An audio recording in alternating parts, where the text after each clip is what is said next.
Se eu fosse médico, como eu começaria hoje do zero a programar voltado para a saúde? Bom, eu sou o André, eu sou médico, já há mais de 10 anos eu trabalho com TI, programo há mais ou menos uns 4, 5 anos, voltado para a área da saúde exclusivamente. Como que eu hoje começaria do zero? Esse daqui é o passo a passo, cara, mastigado. Não compre curso, não se inscreva em nada, siga esse passo a passo aqui. A partir do momento que você entender o básico, a visão inicial, aí você compra os cursos referentes às áreas que são mais afim. Não esquece de seguir aqui meu YouTube, lá no meu Instagram, você consegue tirar dúvidas e conseguir ficar por dentro desses detalhes das tecnologias aplicadas à saúde. Então, falando especificamente em programação e análise de dados. Como que eu faria hoje? Inicialmente, a minha pergunta para você é: qual o seu objetivo? Então, se o seu objetivo hoje aqui é aprender a programar do zero para fazer uma plataforma web, um aplicativo instalável para PC, um aplicativo para Android, um aplicativo para iOS, esse vídeo não vai te ajudar em nada, tá? Então, para por aqui. Bom, já que você continuou, você não quer, pelo menos não nesse momento, aprender exclusivamente para fazer algum tipo de aplicativo ou plataforma. Então, ou você está focado em análise de dados, ou mexer com machine learning ou integrações que pode estar a ver com análise de dados e machine learning. Como que eu faria? Inicialmente, a gente olha para essa questão dos dados, né? Então, a gente tem dados que podem ser tabelas ou dados que a gente chama de estruturados, ou dados que a gente chama de não estruturados. Seriam dados que estão num formato que não é igual a um Excel. Ele pode ser parecido com Excel, como, por exemplo, um prontuário eletrônico. Ele é um arquivo, é um tipo de conjunto de dados, os dados de um prontuário eletrônico, que são efetivamente uma tabela. Só que quando você vai ler os campos de preenchimento livre, como por exemplo anamnese, histórico do paciente, até mesmo a prescrição, são itens que não são estruturados. Por quê? Podem ter dentro de uma prescrição que o médico escreveu ali, um relato de antecedentes de saúde, pode ter 1, 2, 3, 4, 1 milhão de doenças e de itens ali dentro. Então, esse texto livre é um dado do tipo não estruturado. Se for somente assim, código do atendimento, data do atendimento, código do paciente, nome do paciente, data de nascimento, esses são itens que a gente consideraria estruturado por natureza. Beleza? Então, pensando aqui, qual que é teu enfoque inicial? Para cá, qual que é teu enfoque inicial? Lembrando que a gente vai excluir esses daqui de baixo, pelo menos a princípio, mas existem formas também de, com o que eu vou falar aqui, você se aperfeiçoar nisso. Ferramentas que eu recomendo você utilizar são as ferramentas que eu uso, na minha opinião pessoal, vão acelerar muito o seu trabalho. Google Colab, esse cara aqui que eu estou usando. Basicamente, a gente pega emprestado um computador do Google. Me diz aí, quantos gigas de memória hoje teu computador tem para rodar uma coisinha aí que você quer fazer processamento, uma análise de dados, um modelo de machine learning que você quer treinar? Bom, aqui no Google 0800, ele me disponibiliza uma máquina padrão de mais ou menos aí 12 GB de memória. Minha cabeça está na frente. Aqui, bem aqui. 12 GB de memória. Tá? Isso daqui dá para fazer uma boa brincadeira. Se a gente precisasse de outros recursos, também existiria a possibilidade da gente solicitar um ambiente com GPU ou TPU. Se tu não sabe o que é uma coisa dessa nem outra, continua nesse vídeo que, seguindo passo a passo, em algum momento você vai descobrir o que é isso. Bom, então voltando aqui, são as 3 ferramentas que eu mais uso no meu dia a dia, tá? Para essa finalidade. Eu uso outras também, como por exemplo o Google BigQuery, o console do Google Cloud, mas para essa iniciativa aqui de começando da programação, eu recomendo esses 3 camaradas aqui. Google Colab, já expliquei por quê. VS Code, por que o VS Code? Porque ele tem uma interface... O link está errado. Por que o link está errado? Faltou o HTTPS na frente. Bom, o VS Code é o que a gente chama de IDE, né, que é a interface de desenvolvimento, por assim dizer, onde você vai programar o teu aplicativo, a tua análise de dados. Você poderia usar outras coisas, tá? Mas eu prefiro o VS Code porque a interface é mais interessante, ele tem plugins que podem te ajudar também, tanto a avaliar se você está escrevendo certo, quanto você visualizar os teus dados como um projeto e não só como um único arquivo. Então aqui, por exemplo, no exemplo que está na tela, agora não está aparecendo, né? Mas você consegue ver aqui, ó. Esse aqui é um exemplo. A gente aqui, nesse exemplo aqui do site, a gente está dentro da pasta My App e a gente tem uma pasta UI, a gente tem outros itens aqui dentro. Então você consegue ver o seu código como um projeto. Imagina que você pode ter várias bases de dados aqui dentro e você toda hora precisa ficar conferindo os nomes, vendo se está sendo salvo, se os dados estão sendo lidos da forma certa, ou se, por exemplo, você estiver fazendo um processamento em que você copia o dado da pasta original, converte ele e joga ele numa pasta de destino e você quer que ele saia daqui e venha para cá, e aí você aqui consegue ver isso como um projeto. Para o futuro, caso você queira desenvolver aplicações cada vez mais robustas, o VS Code vai ser cada vez mais seu amigo. Mas é a minha opinião pessoal. Pode discordar se precisar. Bom, outro item que eu uso muito no meu dia a dia é o Google https:// Google AI Studio. Google AI Studio é tipo um chat GPT. Meu, o que está acontecendo? Está tentando me levar para um URL inválido.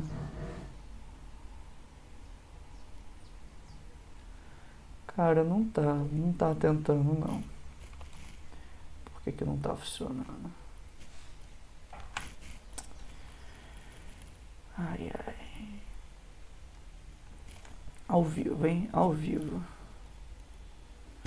Google AI Studio, tipo um chat GPT, tá? Só que, por enquanto, o Google AI Studio é gratuito. Tem um limite, mas acho que você não vai bater esse limite. Então aqui você consegue escrever o seu prompt, as instruções para o modelo, escolher o modelo, quais estão disponíveis. Você pode usar para conectar via Python ou outra coisa que você quiser para esse modelo aqui, esse camaradinha, tá? Só que aí você precisaria da API Key. Você consegue pedir uma API Key gratuita aqui também. Então isso daqui vai ser uma mão na roda. Ah, André, eu quero testar uma IA, não sei o que, não quero gastar dinheiro agora. Resolvido o teu problema. Fechou? Tem um limite de requisições, muito cuidado com isso para não ter sua conta bloqueada. Mas aqui dentro, por exemplo, a gente conseguiria executar alguns códigos, pedir funções, fazer uma busca no Google. Isso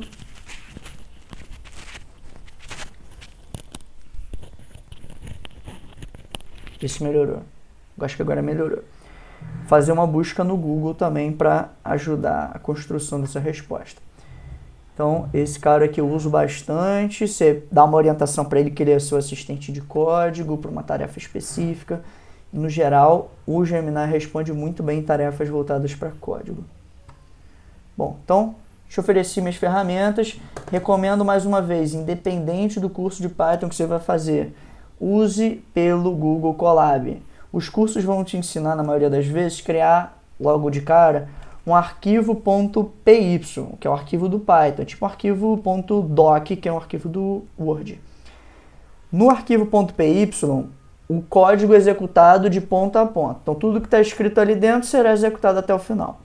Às vezes, isso não é útil para você, principalmente se tratando de análise de dados. Às vezes, você tem que analisar, voltar, troca aqui, troca ali. Então, a melhor interface para isso, não sou eu que estou dizendo, é um consenso dos cientistas de dados, é a forma de notebooks interativos, onde o mais famoso, que deu fundamento para tudo isso, é o chamado Jupyter Notebook.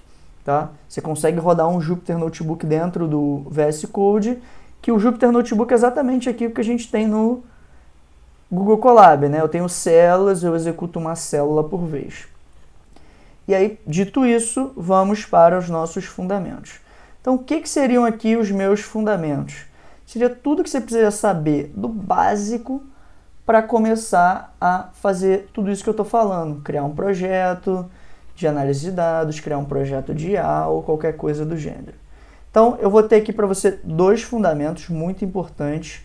Os fundamentos de Python e o livro do Python for Everybody e os fundamentos de SQL, tá? Se fosse por ordem de prioridade, Python, mais importante, assiste pelo menos metade do vídeo.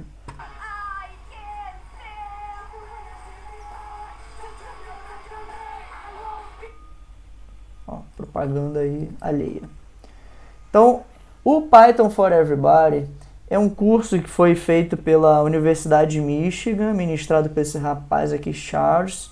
O cara é muito fera e vai te ensinar do absoluto nada até conceitos avançados sobre Python. Não é sobre análise de dados, tá? É sobre Python. Mas por que isso é muito importante? Porque às vezes você se depara com alguns códigos e esse código usa pilares do Python, né? É como se a gente tivesse, por exemplo, indo assistir uma cirurgia, mas não conhecesse nada de anatomia. Você vai olhar e fala assim, pô, legal, mas o que é isso? Para que isso serve? Ou ainda, eu posso fazer isso de outro jeito? Se você não souber os pilares, você não vai poder fazer de outro jeito, né? Você vai ficar sempre refém ali de como o ChatGPT, o Gemini, vai te dar o código e você não vai conseguir adequar para o seu próprio problema, para a sua própria resolução. Tá? Então, os pilares são muito importantes. Assiste pelo menos metade, por favor. Tá? Porque ele vai te ensinar o que é definir uma função, o que é um loop, o que é um regex, por exemplo. E isso tudo aqui, ó, ordenar itens de uma lista. E, ó, ele mostra o código aqui, só que ó, o código que ele está mostrando, ó, .py. Eu já falei que é melhor a gente usar o notebook interativo, que é o .ipynb. Esse é o notebook interativo. E aí aqui, ó, ele está ensinando, por exemplo, um while true. Né? O que é um while, o que é um for, tudo isso vai ser muito importante, são os pilares para a construção de qualquer análise de dados. Também é muito importante o entendimento dos tipos, né? Então, o que é uma string, o que é um número inteiro, um número de ponto flutuante, uma lista, um dicionário, uma tupla, etc, etc. Então, esse curso aqui vai te dar, cara, tudo que você precisa. E tem um livro também, caso você prefira livro, tem um livro aqui também, Python for Everybody, em português. Olhando para análise de dados especificamente, você vai precisar conhecer também sobre SQL, né? SQL é como a gente acessa bancos de dados guardando determinadas informações. Ah, André, mas eu já trabalhei aqui com banco de dados numa pesquisa aqui da faculdade. Provavelmente o que você está chamando de banco de dados era um arquivo de Excel com uma determinada quantidade de informações coletadas. Banco de dados é muito mais do que isso. Não deixa de estar certo, mas não deixa de estar errado também. Porque quando a gente fala de banco de dados, a gente está falando de uma infraestrutura que armazena várias tabelas e garante que elas sempre estarão acessíveis. Tá? Então, o SQL faz com que a gente acesse um banco de dados do tipo tabela. Tá? O SQL é um banco de dados do tipo tabular, estruturado. Então, a gente vai conseguir consultar desse banco de dados aí da melhor forma, conhecendo os fundamentos de SQL, como que eu busco, como eu consigo trazer só determinadas colunas, como eu posso fazer filtro, e você vai ver que talvez o SQL é muito mais útil do que você está pensando. Imagina que você tem um Excel com 1 milhão de linhas e você gostaria muito de fazer uma filtragem por critérios em 3, 4 colunas diferentes. Com SQL, você faz isso muito fácil. Com Python você também faz isso. Mas se o dado já estiver salvo em um banco SQL, via SQL é muito mais fácil do que você conectar o seu Python no banco de dados, você fazer o download desses dados como DataFrame e fazer um filtro dentro do DataFrame, tá?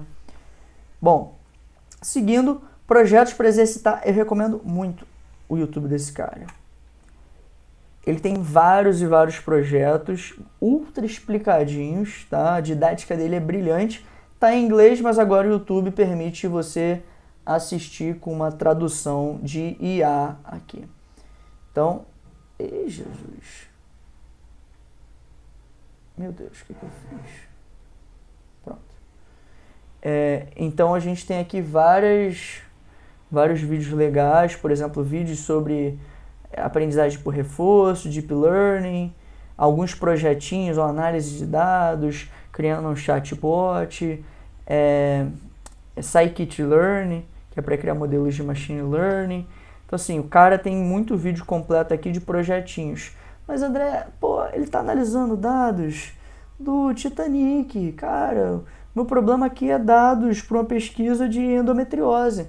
Se você ver o vídeo até o final e souber a fazer para os dados do Titanic e lembrar o que eu acabei de te falar, que os fundamentos são importantes, você vai conseguir transformar uma análise que é do Titanic para o que quer que você precise, que é o que hoje eu faço. Às vezes eu não sei fazer, por exemplo, uma exploração de dados aqui com pandas.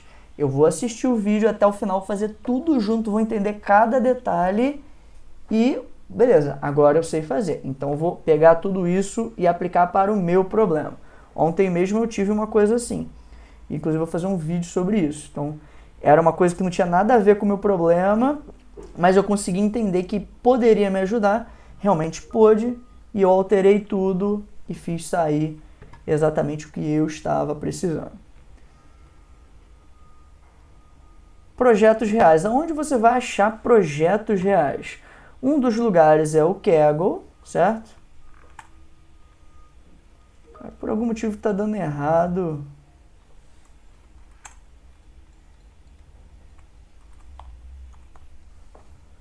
Meus redirecionamentos. Mas aqui no Kaggle você consegue ver competições, buscar datasets e ver problemas reais. Ó, por exemplo, top datasets de desodorantes na Índia. Você consegue ver o código das outras pessoas. EDA é Exploratory Data Analysis, né? Análise exploratória de dados. Então, como que essa pessoa aqui fez análise exploratória de dados? Ó? Ela foi importando bibliotecas. O que é uma biblioteca? É um conjunto pronto de códigos. O que esse S é um apelido para essa biblioteca? Imagina que você vai escrever isso aqui 10.000 vezes. Aqui tu deu um apelido para encurtar aqui a tua escrita. Então ele faz a leitura aqui do CSV e bota algumas coisas na tela, monta alguns gráficos. Pô, André, mas o meu problema não tem nada a ver com isso. Mas se tu precisar, por exemplo, montar um box plot, ó, tu já sabe, ó, tá aqui. Você vai ter um item de eixo X, um item de eixo Y. O data aqui é o conjunto completo de dados, o X e o Y é o nome das colunas. Pronto, tu já sabe fazer. Ó, um histograma, gráfico de pontos distribuídos, ó, variação ao longo do tempo. É isso, então um projetinho real aqui. Tem muitos projetos aqui também da área da saúde, vale muito a pena dar uma olhada no Kaggle. E aí, mais uma vez, não se esqueça de se inscrever aqui no YouTube, não esquece de seguir lá no Instagram, se tiver alguma dúvida pode me mandar direct. Fechado? É isso, até a próxima.